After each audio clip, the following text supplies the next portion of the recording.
전국 불안전 노동철폐연대 김혜진 활동가 모셨습니다. 어서 오십시오. 네, 안녕하세요.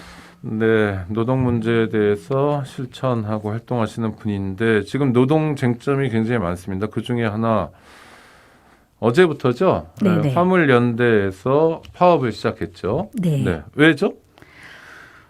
상품을 이제 만들거나 팔려면 재료나 완제품을 옮겨야 되잖아요. 그렇죠. 근데 그 옮기는 이제 국내 물류에서 핵심이 철도하고 화물이거든요. 철도도 그런데- 화물이고 이건 트럭 같은 화물을 그렇죠. 얘기하는 거죠. 여기서는 이제 트럭으로 운전을 네네네. 하시는 분들을 얘기하는 건데 아마 운전하시는 분들은 다 느끼셨겠지만 고속도로에서 화물차 지나가면 다들 겁이 좀 나잖아요.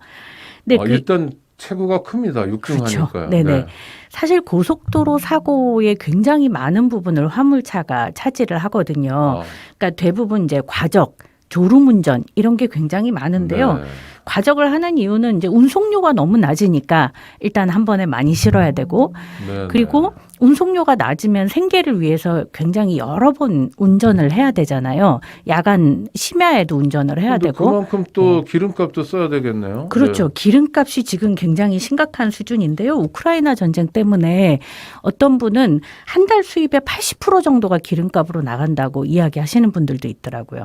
그만큼 이제 워낙 심각한 상황이니까 살기 위해서 파업한다 이렇게 이야기를 하시기도 합니다. 네. 과적은 뭐 알면서도 과도하게 싣는 거고 또 네. 과적만 아니라 과속도 하게 돼. 과속은 뭐 그래도 저 뭐 CCTV라든지 뭐 속도계가 그렇죠. 있으니까 예. 좀 조심할 수도 있지만 근데 졸음 졸음운전을 운전 많이 같은 건 하시죠. 심각하네요. 또 네. 화물 트럭은 본인만 사고를 당하는 게 아니라 그렇죠. 화물 트럭의 사고가 네네. 승용차로 이어지거나 하면 아주 끔찍한 일도 네, 맞습니다. 벌어지는 거니까 네. 화물 트럭의 안전은 고속도로 다른 운전자들의 안전 또 생명과도 밀접하게 연관되는데 하여튼 네네. 파업을 하게 된 원인은 뭐였나요? 그러니까 지금은 이제 안전운임제가 핵심 쟁점이 안전운임제. 되고 있는데요. 네. 그러니까 안전운임제라고 얘기하면 쉽게 얘기하면 최저임금제와 비슷한 겁니다. 화물차를 운전하시는 분들은 어느 회사 소속 노동자는 아니지만 네. 일반 노동자가 최저임금 받듯이 안전운임제를 채택해보자. 그렇죠. 네. 그러니까 화주, 그러니까 주로 이제 재벌 기업들이죠. 화주들, 그다음에 운송 사업자, 그러니까 차주라고 하는 이제 화물 노동자들, 네. 뭐 그리고 공익위원들이 모여서 어느 것이 적정한 운송료다 이런 거를 결정을 하면 국토부 장관이 고시를 하는 제도입니다. 네네. 여기에는 이제 아무래도 기름값이나 이런 것도 포함되고 최소한 생계를 위한 비용이 이제 포함이 되니까 이 안전운임제가 시행이 되면 훨씬 더 이제 생활이 나아지고 과적도 덜하고 과로도 덜 하게 되는 거죠. 안전운임제를 지금 시행하고 있는 거죠. 네, 시행은 하고 있는데 올해가 이제 3년 차고 올해 말에 일몰제라고 해서 올해 말에 끝이 납니다. 왜요? 시범 운영이거든요. 그래서 이제 운영을 해보고 이게 이제 제도가 이런 개선이 필요하다거나 현재는 컨테이너하고 그 시멘트만 운영을 하고 있는데요. 네. 이거를 이제 전체로 확대할 건지 아닐 건지 이런 것도 이제 같이 검토를 해서 올해 말에 제대로 된 이제 안전운임제를 더욱 하도록 그렇게 만들려고 한 거였죠. 그러면 안전운임제가 시범 운영만 하다가 뭐 스물스물 사라져 버리거나 또는 네. 무의미한 어떤 형식적인 제도가 될까 하는 우려도 있는 거네요. 문제는 지금 이게 사라질 위험에 처해 있다는 거거든요. 아예 사라질 위험이요? 네네. 원래 이제 안전운임제 끝나기 1년 전에 네. 국토교통부에서 그러니까 안전운임제 성과가 이렇다. 이거를 이제 보고를 하고 국회에서 논의를 하도록 되어 있는데 국토교통부가 보고도 하지 않고 네. 국회에서 논의도 안 되고 이런 상황이 되면 올해 말까지니까 자연스럽게 일몰제가 돼서 사라져 버리게 되는 거죠. 와, 국토교통부 장관 이름이 갑자기 궁금해지는데 네. 그 정치하시는 분 그렇죠. 그분 맞죠? 원희룡 네네, 장관. 원희룡 네, 장관입니다. 원희룡 장관은 국회의원 도지사도 하셨던 분이어서 네. 화물 노동자들의 애환도 어느 정도는 이해할 거라고 생각했는데 정책이나 현실은 딴판이네요. 네네. 네. 그런데 정부는 지금 화물 노동자들의 파업에 대해서 네.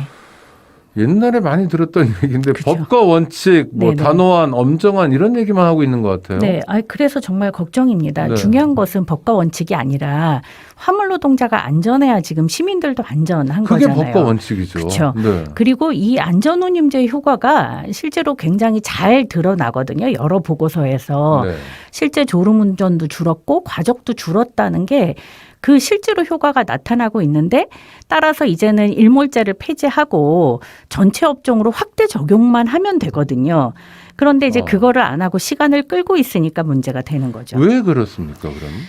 아무래도 이게 이제 운송료 문제다 보니 굉장히 많은 화주들이 운송료 인상을 이제 피해야 한다라고 얘기를 하면서 압박을 많이 하고 있는 거죠. 아니, 운송료라는 게 네. 그냥 달랜다고 주는 게 아니라 네네. 이를테면 운송료에 포함된 게 그 화물차 운전자가 벌어야 될 적당한 수익이 그렇죠. 있는 거고 네네.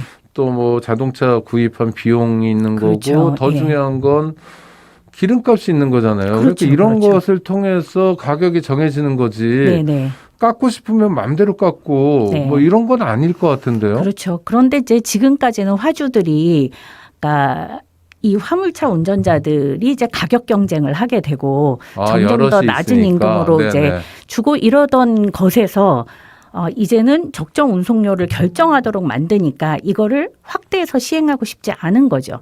그래서 그런 압박이 굉장히 세니까 일몰제가 빨리 폐지되고 오히려 전체로 확대되어야 되는데도 오히려 그 논의를 못 하고 있는 상황인 화물 거죠. 노동자만이 아니라 전반적인 아까 말씀드린 대로 그냥 운전자 다른 고속도로든 어딘 주요 도로에 네네. 운전자들을 위해서라도 안전운임제는 꼭 필요하겠네요. 네, 굉장히 필요한 제도입니다. 네. 네. 그러면 이번 파업에서는 화물연대 노동자들이 그 뭐라고 그러나요? 파업 투쟁을 네. 승리해야 우리 안전도 도모되는 거네요. 네네. 네, 아주 중요한 문제. 네, 꼭 그렇게 말씀을 드리고 싶어요. 그러니까 네. 재벌 대기업 화주들과 한 축으로는 시민의 안전권과 화물 노동자의 권리가 이렇게 서로 대립하고 있을 때 네. 그냥 파업은 안 돼. 이게 중요한 게 아니라 네. 이 사람들이 왜 파업을 하는지를 생각하고 그리고 시민의 안전권 그리고 화물 노동자의 생존권을 위해서 이 파업이 굉장히 중요하구나 네, 생각하고 네. 많이들 네. 지지해 주셨으면 네. 좋겠습니다.